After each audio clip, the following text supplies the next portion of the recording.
சுவாமிமலை முருகனின் சிறப்புகள். சுவாமிமலை சொற்பொழிவின் சிகரம். தூய கவிச் சிலை போல் உயர்ந்து நிற்கிறது ஒரு மலை.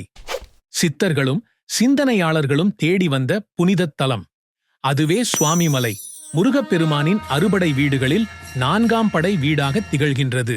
பழம் கொடுத்து பட்டம் பெற்ற மலை. பழனிமலையின் கம்பீரத்திற்கு பின்னால் உருவான புதுமை இது. ஓம் சரவணபவா எனும் மந்திரத்தின் மையமாய் திகழும் சுவாமிமலையில் முருகப்பெருமான் தன் தந்தையான சிவபெருமானுக்கே உபதேசம் செய்தார்.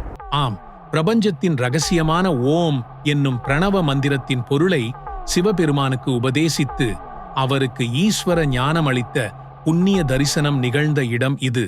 குருவான குழந்தை. இளமைக்கே ஞான சாகரமாய் திகழ்ந்த முருகப்பெருமான் தந்தை மகனிடம் கற்றுக்கொள்கிறான் என்ற உயரிய கருத்தை இந்த இடத்தில் நின்று நம் உள்ளத்தில் நிலைநிறுத்துகிறார். இது வெறும் கதை அல்ல, இது பணிவு, பரிபக்குவம் மற்றும் பக்திக்குமான உச்சகட்ட எடுத்துக்காட்டு.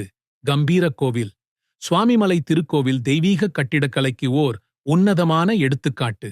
5 நிலை ராஜகோபுரம், வெண்கல விமானம் மற்றும் மலை மீது ஏறிச் செல்லும் 60 திருப்படிகள். ஒவ்வொன்றும் அறுபடை ஞானத்தின் படிக்கட்டுகளாய் அமைந்துள்ளன. அர்ச்சனைக்கும் அறிவுக்கும் இடம். இங்கு பக்தர்கள் வெறும் வேண்டுகோள்களை வைக்க மட்டும் வருவதில்லை, ஆழ்ந்த ஆன்மீக சிந்தனையையும் ஆழமான ஞானத்தையும் தேடியே வருகிறார்கள். முக்கிய வழிபாட்டு முறைகள். பஞ்சமூர்த்தி தரிசனம், சந்தன காப்பு அலங்காரம், வேல் தீபம். இவை அனைத்தும் மனதை தூய்மைப்படுத்தும் மிருதுவான இசை போல ஆன்மீக அனுபவத்தை தருகின்றன.